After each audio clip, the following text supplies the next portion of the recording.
Hello అందరికీ welcome to my channel. ఈ వీడియోలో సాంబార్ ఎలా చేయాలో సింపుల్ చెప్తా.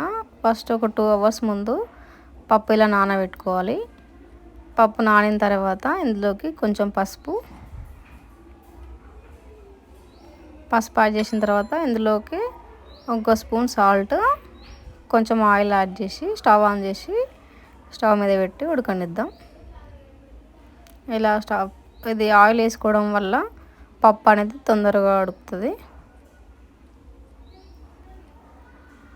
గ్యాస్ మీద పెట్టిన తర్వాత మధ్యలో ఒకసారి చెక్ చేస్తూ ఉండాలి. ఈలోపు పప్పు ఉడికేలోపు మనం వెజిటేబుల్ కట్ చేసుకుందాం. దానికోసం నేను బెండకాయ, టమాటా, క్యారెట్, దోసకాయ, సోరకాయ, మునక్కాడ తీసుకున్నా. మీరు కావాలంటే మీ దగ్గర ఉన్నవి యాడ్ చేసుకోవచ్చు.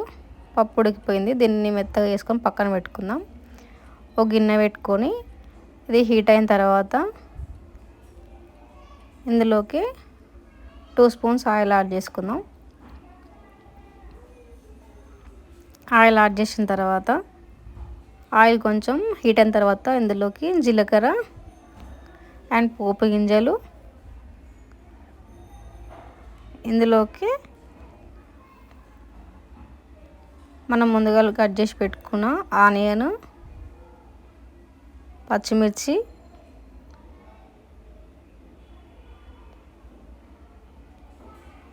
ఇవి రెండు వేసి కొంచెం ఫ్రై అవ్వనిద్దాం. ఇవి రెండు ఫ్రై అయిన తర్వాత ఇందులోకి ఒక 1/2 స్పూన్ పసుపు వేద్దాం. ఎందుకంటే మనం స్టార్టింగ్లో కొంచెం పసుపు యాడ్ చేసినాం కాబట్టి ఎక్కువ వేయద్దు. 1/2 స్పూన్ వేస్తే సరిపోతుంది. టేస్ట్కి తగినంత సాల్ట్. ఇవి రెండు వేసి మంచిగా కొంచెం ఫ్రై అవ్వనిద్దాం. ఇది ఆనియన్ గోల్డెన్ బ్రౌన్ వచ్చిన తర్వాత ఇందులోకి మనం ముందుగా కట్ చేసి పెట్టుకున్న మునక్కాయ,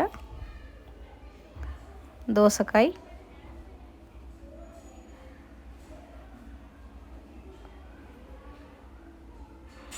సొరకాయ ముక్కలు, టమాటా, అట్లనే బెండకాయ, క్యారెట్ కూడా యాడ్ చేద్దాం. ఇవి మొత్తం యాడ్ చేసుకున్న తర్వాత ఒకసారి కలిపి మొత్తం అన్నిటిని కలిపి మూత పెట్టి ఒక 5 to 10 మినిట్స్ ఉడకనిద్దాం. ఒక 5 మినిట్స్ తర్వాత క్యాప్ తీసి చూస్తే ఆల్మోస్ట్ అన్నీ మగ్గిపోతాయి. ఒకసారి మొత్తం మంచిగా కలుపుకొని ఇందులోకి మనం ముందుగానే మెత్తగా వేసి పెట్టుకున్న పప్పు ఉంది కదా, అది ఇందులోకి యాడ్ చేద్దాం.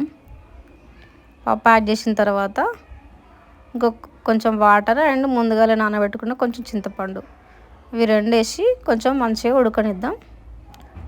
ఇవి మొత్తం అన్నీ ఉడికిన తర్వాత ఇందులోకి టేస్ట్ తగినంత సాల్ట్ ఇద్దాం. దీనికి పోపు రెడీ చేద్దాం. మనం ఇంతకుముందు ఉడకబెట్టుకున్న పప్పు గిన్నె ఉంది కదా, అది స్టవ్ మీద పెట్టి అది హీట్ అయిన తర్వాత దాంట్లోకి కొంచెం ఆయిల్ వేసి ఇందులోకి పోపు గింజలు వేసుకుందాం. జీలకర్ర, ఆవాలు ఇవన్నీ వేసి తర్వాత కొంచెం ఎండుమిర్చి కూడా యాడ్ చేద్దాం.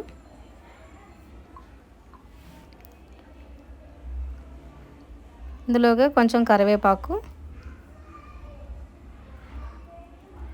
అట్లనే కొంచెం పసుపు వేసుకుందాం. ఇవి మొత్తం వేసి మంచిగా ఒకసారి ఫ్రై చేద్దాం. ఈ పోపుని ఇందాక ఉడకబెట్టుకున్న పప్పులో యాడ్ చేసుకుందాం. ఇలా యాడ్ చేసిన తర్వాత మొత్తం అన్నీ ఉడికిన తర్వాత ఇందులోకి సాంబార్ మసాలా కూడా యాడ్ చేసుకుందాం. ఇంత సింపుల్గా సాంబార్ అనేది రెడీ అయిపోతుంది. సాంబార్ పొడి వేసిన తర్వాత ఒక 2-3 మినిట్స్ ఉంచి కొత్తిమీర వేసుకుంటే సరిపోతుంది. ఇలా సాంబార్ అనేది మంచిగా రెడీ అయిపోతుంది. మీకు నచ్చినట్టయితే మీరు కూడా ట్రై చేయండి. మీరు ఎలా చేస్తారో కామెంట్ చేయండి. Thank you for watching. సాంబార్లోకి పాపడాలు అనేది నంచుకుంటే బాగుంటుంది. మీకు నచ్చితే అప్పడాలు కూడా నంచుకోవచ్చు. Thank you for watching.